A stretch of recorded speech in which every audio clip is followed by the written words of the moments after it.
Hey now, welcome to Lone Star Mini. Today I am working on my engine, my 1275 engine. I'm replacing the cylinder, not replacing, I am going to remove the cylinder block, cylinder head, and I'm going to look at it, I'm going to check it for warpage, I'm going to clean it up, probably change the gasket, change the valve cover, the rocker cover gasket, and everything else. Now there's some other things that I'm going to finish doing that I stopped back in October. So since I can't work on the restoration, I'm going to get some mini time in, and yeah, so let's crack on. All right, so the first thing I do is I'm going to take a whole heck of a lot of pictures in and around the engine, every different angle, so that when I can't remember where something goes, I can look back at my pictures and hopefully figure it out. Now, I have never torn down an engine before, so this, if anything, maybe give somebody else a little bit of hope. Now, I hope that I don't screw things up, but I'm going to film it and we're going to see. Now, where I left off in October was I learned about the Bourdon tube, and I have videos out there on that, when my temp gauge basically overheated and stuck. Well, it blew. So that's what started this whole overheating. I've got to figure out what's wrong, why it overheated. So you can see this is cut. And that's because I pulled the entire temp gauge out. So I'll be replacing that, which I have a new temp gauge. I'll also be replacing over here the heater valve. This was leaking. This was a culprit of my coolant low level because it was constantly leaking. I've got this guy, so I'll be replacing that along with the gaskets. I have the gaskets there as well. So replacing that, and then of course I also have from Mini Spares, I also have all the gaskets I'm going to need. I have the gasket for the rocker cover. I've got that bad boy. I've got the gasket for the head. I believe it's 12 for a 1275 head. I have that. I have the gasket for the intake inlet and exhaust manifolds. I've got that. And then I've got a bunch of various, I don't know that I'll use all these gaskets, but I think I have everything I need to do this job. All right, so I had to mention too that I'm going to do this by the book. I pulled out all my books, my Haynes book, my mini shop's manual. I have an older shop's manual that a friend gave me. All the books that I have, I am going to be going through there basically and doing this by the book. And again, if I can do this, anybody can do this, because I have never broken into an engine before whatsoever. So this is all new to me. I'm kind of excited about it.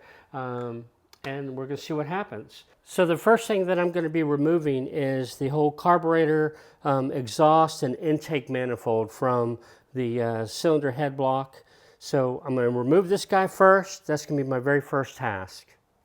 Okay, so I went inside for a drink, and I also checked the books, depending on which book you're looking at. You know, basically battery, bonnet, and then the cooling system. So I forgot to drain the cooling system. I'm going to do that now. Fortunately for me, when a friend of mine, Pete Raymond, came over to visit a summer or two ago, he helped me replace the radiator. So the radiator that I have here has a drain plug in the bottom of it. So I'm just going to pop that puppy and let it all drain. Now I'm on a flat surface, but it's water. Because I was testing it back in October, I just put water in it. So I'm just going to let it drain onto the floor, and then I'll squeegee it outside of the garage. But so here we go. Okay, just for the record, this takes a 30 millimeter wrench for that drain plug right there.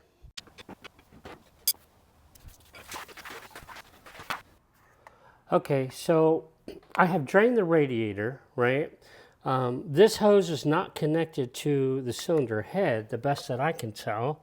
So I know other people have removed this to drain the radiator, but I don't think I have to. So I'm not going to disconnect that guy where I'm pointing with the screwdriver, but I am going to disconnect this hose here from the temperature gauge housing.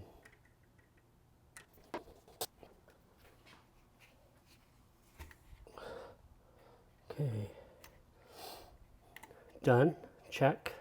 With the coolant drain, the hose disconnected, I'm going to attempt to remove the carburetor and inlet and exhaust manifolds. So I'm going to try and figure out what, I guess I've got to remove this guy. It's connected.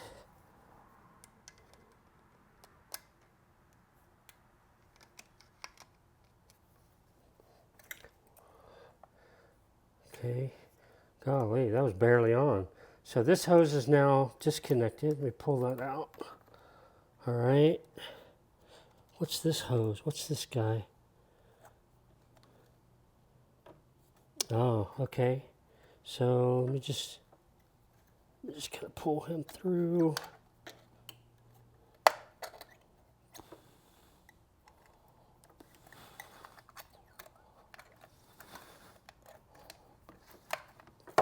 Okay, hose number one.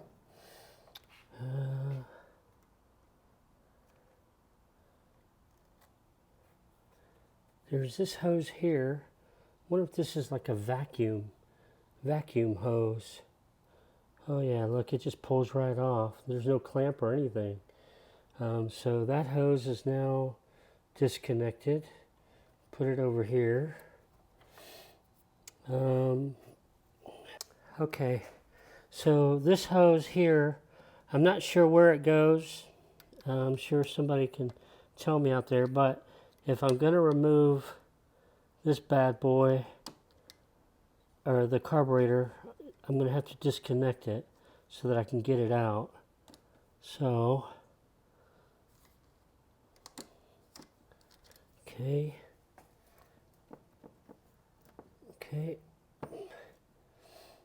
That is now out. Oh, I think that's fuel. That's a fuel line. All right, so the fuel line's disconnected. Okay, that was interesting. Learn that. Okay, there's two more guys to disconnect. There's this one, which I'm guessing is the choke. I've got to figure out how to disconnect that. And then over here is this guy, and I'm thinking this guy is the throttle. Now let me zoom out. This guy choke and this guy throttle, they both go down and they go through the firewall. I probably should go look at the books. However, this guy here, this line, this guy here appears that it'll just slide right off of this. I don't know if I should loosen it, but if I slide it right off, it might.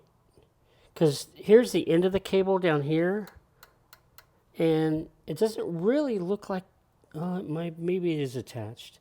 All right, but I'm going to slide it off, see what happens. Yeah, okay. That wasn't horrible. All right, so it goes I got to do this for my memory. So this line here, it went around this little cam and then went up into a hole in this little pin here. And I literally just I unscrewed it with my finger, which allowed me to pull this line out. So this line is now free.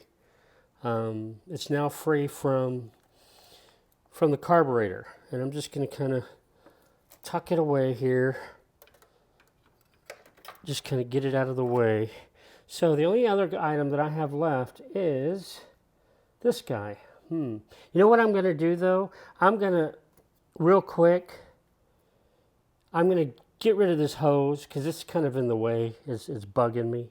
So I'm going to disconnect it from the heater valve. And let me do that real quick. Since this is attached to the cylinder head, this heater valve, I'm going to go ahead and I want to get rid of this hose. I'm going to go ahead and remove this. And I found that this nut here is for a 1/2 inch, and this nut here, I need a 10 millimeter. It's like, what the what, right? Who the heck? Maybe the different sizes are just so that you cannot install it the wrong way. You know, I don't know. I'll give them the benefit of the doubt. Maybe it's designed on purpose that way. All right.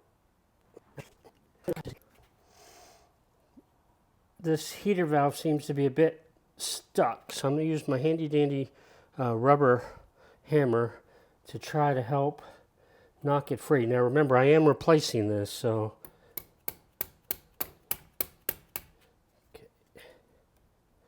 Okay, here we go. I'll grab that washer. All right. It's free.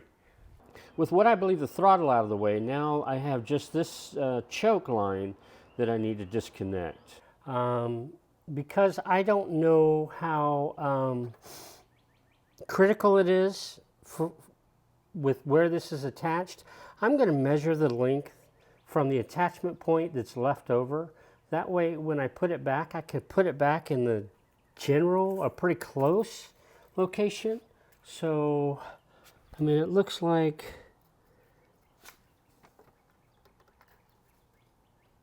let's get it straight. It looks like it's about 2.5 inches. 2.5 inches left over. So when I put this line, when I put this guy back, I'm going to make sure that I have about 2.5 inches going through before I tighten it down. Yeah, it's probably not the right way or the best way, but at least it'll get me close. And I think all I have to do is loosen this bad boy, and that'll come out.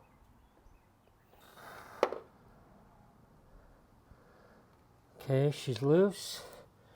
And let's see. Okay, she's coming out, but I want to make sure that I'm trying to feel my finger down through there, and yeah, okay. So I'm going to tighten it back up so that it doesn't come out and get lost. But, all right. Everything is disconnected from the carburetor. Now I just have to unbolt the bad boy inlet and exhaust from the cylinder head. So that's what I'm about to do now.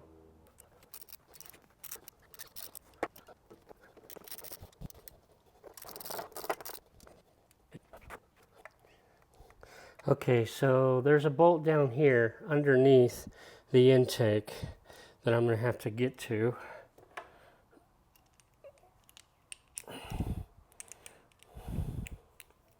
Okay, let's see if I can get to this fairly painlessly. It shouldn't be terribly difficult.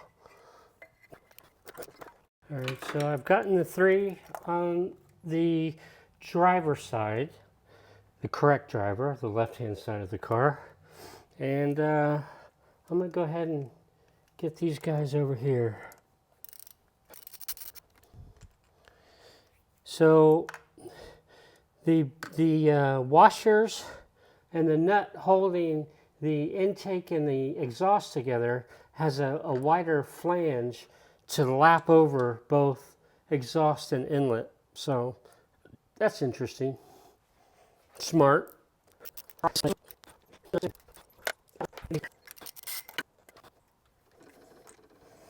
Okay, on the intake as well, there are 2 washers, a smaller one and then a wider area nut washer.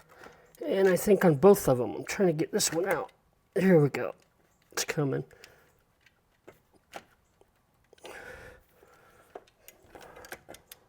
All right. So, yeah, wider washers. Thicker washers too. Oh, I've got this guy. I got to remove this guy. Silly me.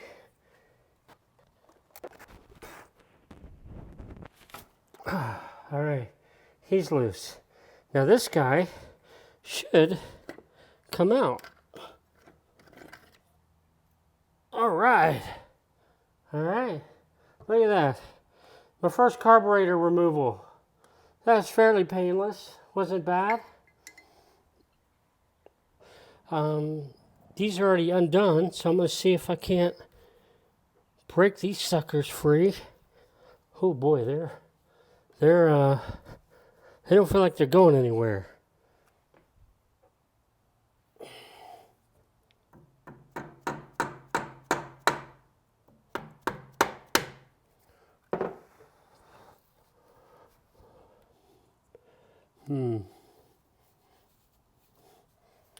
Okay, I see movement.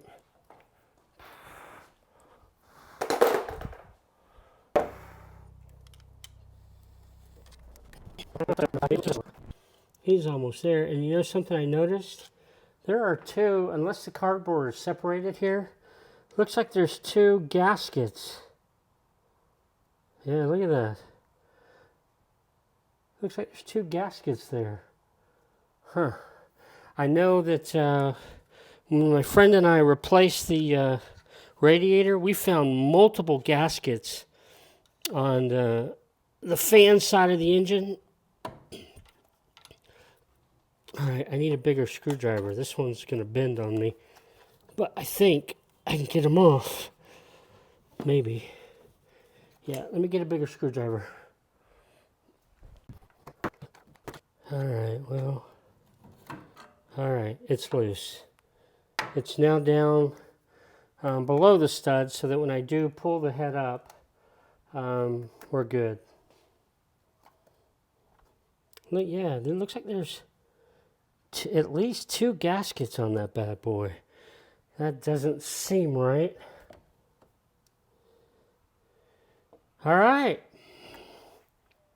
All right, so the carburetor intake and exhaust manifolds are now, or the exhaust pipes, if you call them that. I don't think that's an exhaust manifold, is now disconnected from the cylinder head.